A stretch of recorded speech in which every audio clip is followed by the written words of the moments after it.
Arrange marriage मेरी ज़िंदगी का सबसे अच्छा फ़ैसला साबित हुई। लव मैरिज की चाहत रखने वाली लड़की को जब अरेंज मैरिज के लिए कहा गया तो उसे उम्मीद भी नहीं थी कि ये उसकी ज़िंदगी कैसे बदल देगा। प्यार के मामले में मैं कभी भी सफल नहीं रही। मैं काफ़ी रोमांटिक हूँ, लेकिन फिर भी मेरे रिश्ते एक के बाद एक टूटते रहे और मैं दुख और निराशा में डूबती चली गई। मैं ऐसी रोमांटिक पार्टनर रही हूँ जो हमेशा अपनी साथी के भले के बारे में सोचती है। हालांकि मुझे लगता है कि मैं खुद किसी की ज़िंदगी में इतना ज़्यादा अहमियत नहीं रखती थी कि वे हमेशा के लिए मुझे अपनी ज़िंदगी का हिस्सा बना सके। इसने मुझे बहुत दुख दिया और रोने पर मजबूर किया। फिर भी बार बार की कोशिश करने पर मुझे प्यार में असफलता ही लगती रही। लव मैरिज मेरा सपना था। मेरे कई साथी बदले, लेकिन सबके साथ रिलेशनशिप फेल ही रही। मैंने अपने साथियों को काफ़ी समझाने की कोशिश की कि क्यों हमें साथ रहना चाहिए, लेकिन उनमें से किसी ने भी कभी इसमें रुचि नहीं दिखाई। मैं किसी ऐसे व्यक्ति से शादी करना चाहती थी जिसे मैं पहले से जानती हूँ। लव मैरिज का कॉन्सेप्ट मुझे बहुत ज़्यादा पसंद था। वही अरेंज मैरिज में किसी अनजान के साथ जीवन शुरू करने के विचार पर मुझे भरोसा नहीं था। मुझे बाद में एहसास हुआ कि मैं अच्छा साथी तलाशने के लिए कितनी व्याकुल थी और इस वजह से मैंने अपना आत्मसम्मान व आत्मविश्वास तक खो दिया था। मैं जब खुद की इस परेशानी को समझने की कोशिश कर रही थी, तभी मेरी माँ ने लड़का ढूंढना शुरू कर दिया। क्योंकि मेरी शादी की उम्र हो चुकी थी, मैं उनसे इस बारे में बहस करना चाहती थी, लेकिन मेरे पास इसका आधार ही नहीं था और इसीलिए मैंने अरेंज मैरिज के लिए हाँ कह दी। माँ मेरे लिए सही लड़का तलाशने के लिए जी जान लगा रही थी, क्योंकि उनके मुताबिक इस समाज में अकेली सिंगल लड़की नहीं रह सकती। ये एक कड़वी सच्चाई है। इस बात से कोई फ़र्क नहीं पड़ता कि मैं करियर में कितनी सफल हूँ, मुझे शादी तो करनी ही पड़ेगी। मेरे लिए एक के बाद एक रिश्ते आना शुरू हो गए।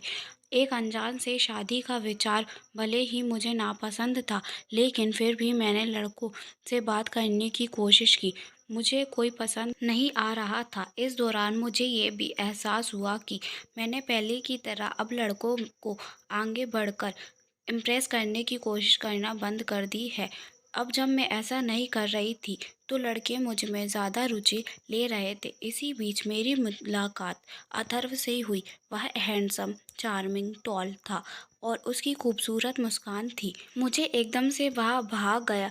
मेरे लिए ये पहली बार था जब मुझे कोई लड़का पसंद आया था। हालांकि मैंने तय कर रखा था कि मैं वैसे बर्ताव नहीं करूँगी जैसे मैंने पहले रिलेशनशिप्स में किया और इसीलिए मैं खुलकर कुछ ज़ाहिर नहीं कर रही थी।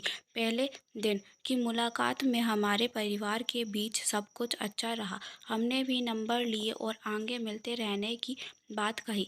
इसके बाद हम कैफ़े, रेस्टोरेंट जैसी जगहों पर मुलाकात करते रहे। वह मेरे लिए गुलाब लेकर आता था और हमेशा परफेक्ट तरीके से बर्ताव करता था। मुझे ये पसंद आता था।